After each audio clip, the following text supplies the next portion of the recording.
For over 40 years, chicken has been the undisputed star at Panda Express.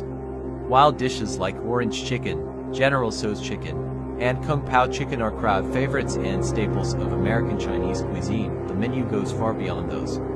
From string bean chicken to black pepper chicken and even potato chicken, nearly every stir-fried option centers around one thing: tender, juicy chicken. It's not just about flavor. Chicken is affordable, easy to cook quickly, and becomes incredibly tender after marinating and stir-frying, which makes it perfect for fast casual dining. But chicken isn't the only star on the stage. Two dishes that break away from the poultry lineup and have become fan favorites are Beijing beef and honey walnut shrimp. Let's start with Beijing beef. This dish was introduced in 2008, the year Beijing hosted the Summer Olympics and coincidentally, the 25th anniversary of Panda Express. To celebrate both milestones, the company launched this bold new dish: tender slices of marinated beef stir-fried with red bell peppers, onions, and a rich, tangy sauce. Its inspiration likely traces back to the classic Cantonese sweet and sour pork, but Panda added a twist, a touch of heat. Don't worry, though this spiciness was carefully calibrated for American palates. Basically, they tossed in a few dried chili peppers during the stir-fry. Still, for many Americans, Beijing beef and Kung Pao chicken are the two dishes they point to when they think of spicy Chinese food. 2 years later, in 2010, another dish made its way onto the menu: honey walnut shrimp. Its origins are believed to be in Hong Kong, where East meets West on the plate. Originally a high-end dish served at banquets, it slowly made its way into the American food scene in the 80s and 90s, eventually gaining real traction in the 2000s, when Japanese cuisine like sushi and tempura started trending. Always ready to spot a culinary opportunity, Panda Express saw the moment and created their version of the dish: crispy, deep-fried shrimp tossed in a creamy honey mayo glaze and paired with candied walnuts. It's sweet, rich, and completely unique. In fact, it became so popular that it won the Best New Dish award the year it debuted. Of course, introducing Americans to Chinese food hasn't always been easy. Even a brand as successful as Panda Express typically limits its menu to just a dozen or so dishes. Instead of overwhelming variety, they focus on flavor, consistency, and clever customer touches. Speaking of which, who could forget the fortune cookie? In the old Panda Inn days, guests were occasionally treated to surprise cocktails. But at Panda Express, the signature surprise is the little golden brown fortune cookie that comes with every meal. Panda Express hands out nearly 280 million of these crisp vanilla butter cookies every year. Inside each one, a tiny slip of paper bearing a motivational quote, a whimsical prediction, or a translated Eastern proverb. While fortune cookies are often seen as Chinese, the truth is they're actually an American invention, much like the burrito or Cuban sandwich. In fact, fortune cookies have become so embedded in American culture that you can now buy jewelry shaped like them. Their magic isn't about what's written inside, it's about the idea that eating one might just bring you good luck. As for where they really came from, that's still debated. Some say they were inspired by hidden messages in pastries used by Ji Yuanzhang's rebels in Ming Dynasty China, though this might be more myth than fact. A more plausible theory traces them to 19th century Japan, where sesame miso crackers with messages were popular in Kyoto temples. Japanese immigrants brought the idea to the US, but after World War II, many Japanese bakeries were shut down, and Chinese-American businesses took over the tradition, eventually spreading it across virtually every Chinese restaurant in the West. All this shows how Panda Express became more than a restaurant, it became a symbol of cross-cultural innovation. Unlike most fast food giants in America, Panda Express doesn't franchise, they own and operate every single location.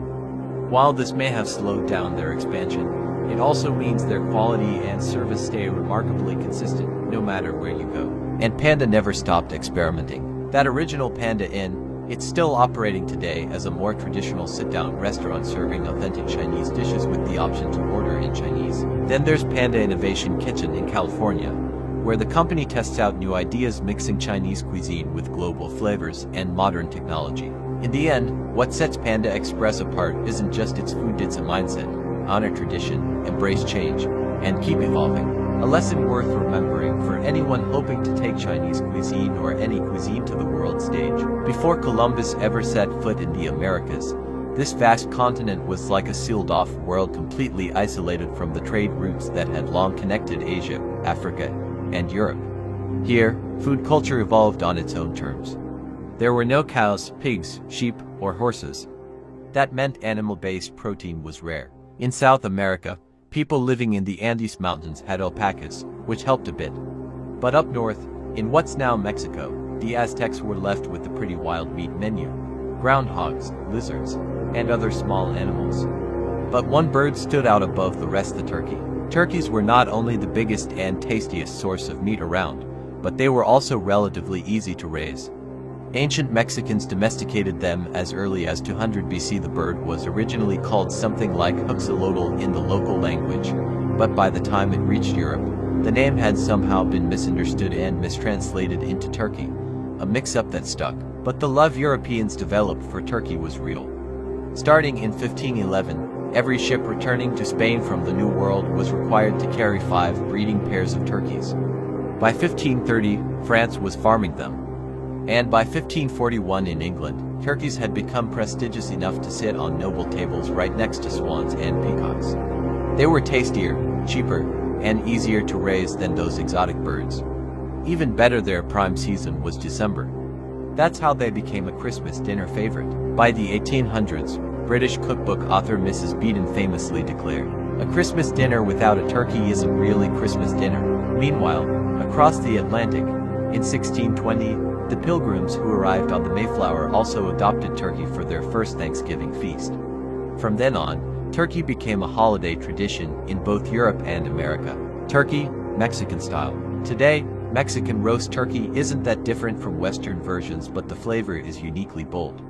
Mexicans often marinate the bird with chilies and spices, then stuff it with a mixture of nuts and fruits, creating a sweet, spicy, and savory combination that's pure Mexico.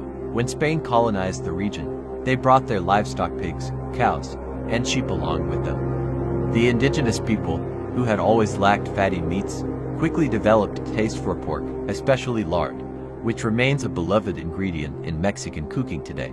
Instead of roasting whole animals like some nomadic cultures, Mexicans prefer to grill carefully cut, mixed meat platters, a beautiful blend of textures and flavors from different parts of the animal: bread, cheese, and the Day of the Dead. Spain didn't just bring animals, they also brought wheat and baking techniques. Over time, Mexico developed its own signature breads, like the chimita, often paired with avocado cheese and meat. But the most iconic is the Panda Muerto bread of the dead, a soft, sweet bread made especially for Day of the Dead celebrations. Decorated with symbolic shapes, its round top represents the tears of the mother goddess, and the 4 ridges mimic bones of the deceased. It's flavored with orange zest, eggs, butter, and dusted with sugar after baking. It's not just food, it's a spiritual offering. And let's not forget the hairless Mexican dog, the Xoloitzcuintli. During Aztec funerals, it was believed this dog guided souls across the river to the afterlife.